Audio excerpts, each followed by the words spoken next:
The story about Judah interrupts the story of Joseph, but it is important because it shows how much Jacob's family was becoming more and more connected to the people and culture in Canaan.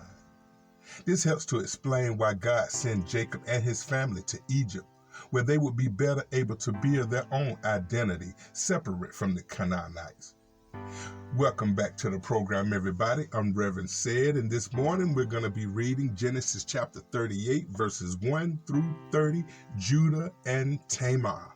And if you ain't did it already, please go ahead and hit that subscribe button, like, share, and comment on any video on this channel.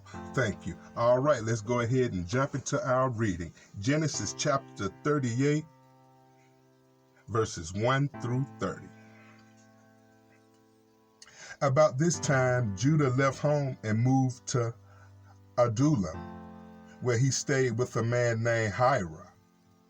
There he saw a Canaanite woman, the daughter of Shua, and he married her.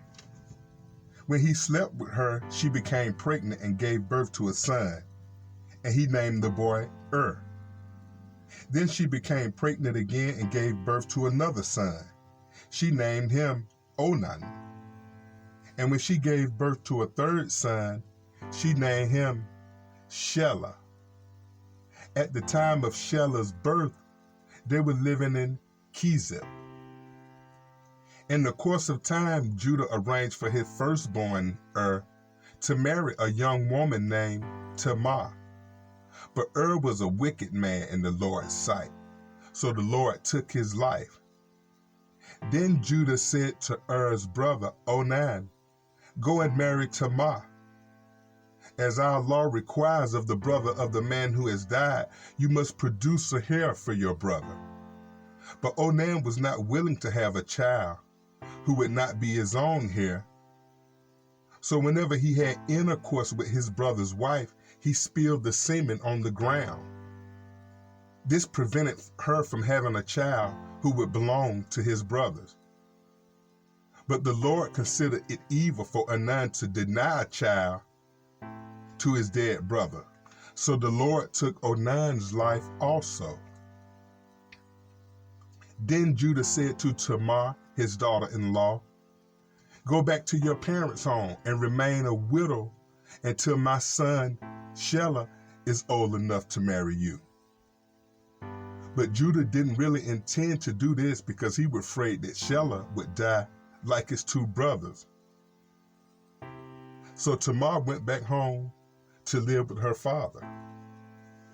Some years later, Judah's wife died. At the time of the mourning was over, Judah and his friend Hira, the Adullamite, went up to Timnah to supervise the shearing of his sheep. Someone told Tamar, "Look, your father-in-law is going up to Timnah to shear his sheep." Tamar was aware that Shelah had grown up, but no arrangement had been made for her to come and marry him.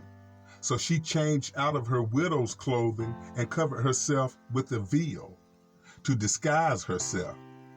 Then she sat beside the road at the entrance of the village of Enan, which is the road to Timnah.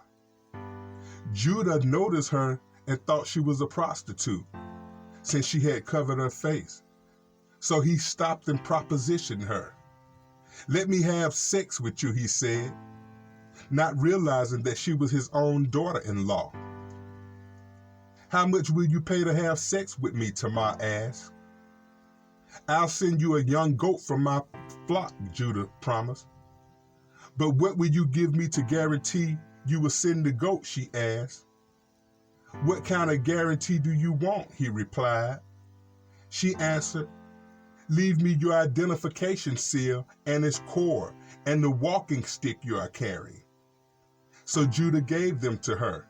Then he had intercourse with her, and she became pregnant. Afterwards, she went back home, took off her veil, and put on her widow clothing as usual. Later, Judah asked his friend Hira the Adullamite to take the young goat to the woman and pick up the things he had given her as his guarantee. But Hira couldn't find her. So he asked the men who lived there, "Where can I find the shrine prostitute who was sitting beside the road at the entrance to Canaan?" "We've never heard of a shrine prostitute here," they replied. So Hira returned to Judah and told him, "I couldn't find her anywhere," and the men of the village claimed they had never heard of a shrine prostitute there. "Then let her keep the things I gave her," Judah said. "I sent you with the young goats as we agreed, but you couldn't find her. We'd be the laughing stock of the village if I were to go back again and look for her." About 3 months later, Judah was told, "Tamar, your young daughter-in-law has acted like a prostitute, and now because of this she has become pregnant. Bring her out and let her be burned," Judah demanded.